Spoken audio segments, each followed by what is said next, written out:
Hello, this video is on exporting an incident using the Pack and Go feature and brought to you by Nelson Systems Incorporated. I'll be using an Eventide Nextlog DX model recorder with software version 2024.2.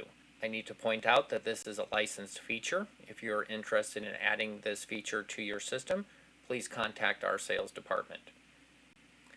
As you can see, I already have an incident open, and up here on the top we'll click on Pack and Go. You'll have this button available if you have that license added to your system. We'll click on Pack and Go. It is going to prepare the incident for me. And what the system is doing, it's creating a standalone version of MediaWorks that it is packaging with the audio into an exe file format. Alright, so it says the export is complete. Go ahead and close this window. Alright, the Pack and Go incident had finished downloading. It is now in our download folder, and it has the incident name, and it again is an exe file. We will double click to open it. It is loading MediaWorks incident. And here's the window as it opens. And now that it is loaded, we click OK.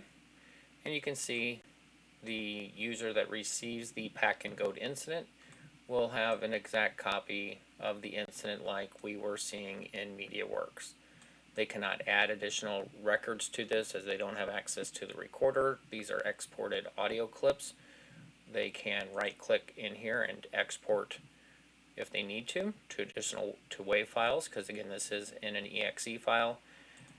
And they cannot remove anything from the incident. They do have the full call properties that they can see.